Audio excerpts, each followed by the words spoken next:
সুপ্রিয় শিক্ষার্থী বন্ধুরা, আসসালামু আলাইকুম। আশা করি আপনারা সকলেই ভালো আছেন এবং আপনাদের দোয়াতে আমিও আছি আলহামদুলিল্লাহ ভালো। তো আজকে আমি আ অল আ আমি বিগত অলরেডি কয়টা ক্লাস নিয়েছি বলেন তো? ১৫ টা ক্লাস কমপ্লিট করেছি। আজকে আমাদের ১৬ নাম্বার ক্লাস। সো চলেন আমরা শুরু করে দেই। আজকে আমরা ডিপেন্ডেন্ট ক্লজ এর যে ক্যাটেগরি গুলো আছে, কয়টা ভাগে ভাগ করা হয়েছে, সেগুলো নিয়ে আমরা পড়ব। Dependent clause is divided into three categories. Dependent clause তিনটা ভাগে বিভক্ত, such as যেমন adjective clause, adverbial clause and noun clause. Adjective clause, adverbial clause এবং noun clause. তাহলে ডিপেন্ডেন্ট ক্লজ নির্ভরশীল ক্লজ যেটা সেটা তিনটা ভাগে বিভক্ত, adjective clause, adverbial clause and noun clause. যেমন আমরা এক্সাম্পল গুলো একটু দেখি। এক্সাম্পল কি বলছে? যারা ইজ অ্যান অডিশিয়াস গার্ল, যারা হয় একটা সাহসী মেয়ে। সো গার্ল নাউন সম্পর্কে তথ্য দিচ্ছে কে? অডিশিয়াস, সাহসী মেয়ে। মেয়েটা কেমন? সাহসী। সো অডিশিয়াসটা হচ্ছে এখানে অ্যাডজেক্টিভ। তারপর দ্য গার্ল ইজ অডিশিয়াস, মেয়েটি সাহসী, মেয়েটির গুণ বোঝাচ্ছে। সো অডিশিয়াস সাহসী, এটা কি হবে? অ্যাডজেক্টিভ হবে। ঠিক আছে? এরপর দেখেন, এরপর হচ্ছে I suspected the man with this sword, আমি লোকটিকে দেখেছিলাম অস্ত্র হাতে, অস্ত্র হাতে নিয়ে, অস্ত্র হাতে নিয়ে আমি লোকটিকে দেখেছিলাম, মানে লোকটির হাতে অস্ত্র ছিল, এই অবস্থায় আমি তাকে দেখেছিলাম। তাহলে with this sword, my dear student লক্ষ্য করেন তো, উইথ প্রিপোজিশন দিয়ে শুরু, শর্ট নাউন দিয়ে শেষ, তাহলে এটা কি হবে? প্রিপোজিশনাল ফ্রেজ হবে। এখন এই প্রিপোজিশনাল ফ্রেজটা কি নাউন ফ্রেজ, অ্যাডজেক্টিভ ফ্রেজ, না অ্যাডভার্বিয়াল ফ্রেজ? এটা আমাদের জানা লাগবে না? ও সরি, প্রিপোজিশনাল ফ্রেজ ২ ভাগে বিভক্ত। Adjective phrase, adverbial phrase. Noun phrase তো আলাদাই। সো এখন এই অ্যাডজেক্টিভ ফ্রেজটা কি সরি, এটা কি এই প্রিপোজিশনাল ফ্রেজটা কি, কি ধরনের ফ্রেজ? এটা কি অ্যাডজেক্টিভ ফ্রেজ না অ্যাডভার্বিয়াল ফ্রেজ? এটা কিভাবে বুঝবো? এই প্রিপোজিশনাল ফ্রেজ যদি নাউন, প্রোনাউন বা নাউন ফ্রেজকে ফ্রেজ সম্পর্কে তথ্য দেয় বা মডিফাই করে, তাহলে সেটা হবে আমাদের অ্যাডজেক্টিভ ফ্রেজ। এখানে উইথ দিস শোর্ট, অস্ত্র হাতে, অস্ত্র হাতে কি, কে ছিল?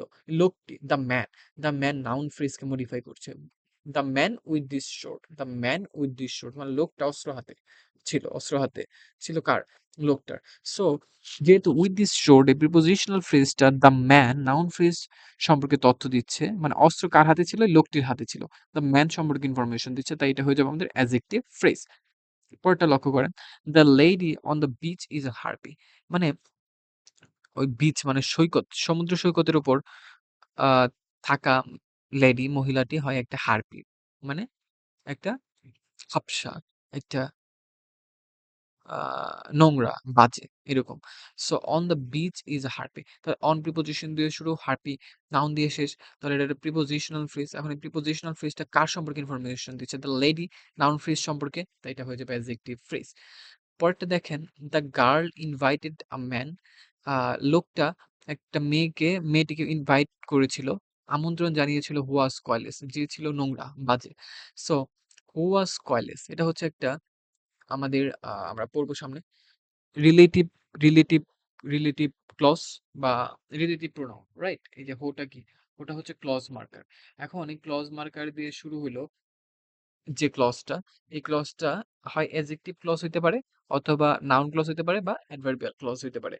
যদি এই ডিপেন্ডেন্ট ক্লজটা যদি আমার নাউন প্রোনাউন বা নাউন ফ্রেজ সম্পর্কে ইনফরমেশন দেয়, সেক্ষেত্রে এই ডিপেন্ডেন্ট ক্লজটা হয়ে যাবে আমাদের অ্যাডজেক্টিভ ক্লজ। দেখেন, হু ওয়াজ কয়লেস, যে ছিল নোংরা। এখন এই নোংরা কার সম্পর্কে ইনফরমেশন দিচ্ছে? ম্যান সম্পর্কে, ম্যান সম্পর্কে, সরি, ম্যান সম্পর্কে না, দ্য গার্ল সম্পর্কে। কারণ দ্য গার্ল, ও সরি আমি ভুল বলছি, the girl invited a man, মানে মেয়েটা একটা লোককে আমন্ত্রণ জানিয়েছিল, হু ওয়াজ কয়লেস, যে ছিল নোংরা। তাই এই লোকটা ছিল নোংরা, রাইট মাই ডিয়ার স্টুডেন্ট?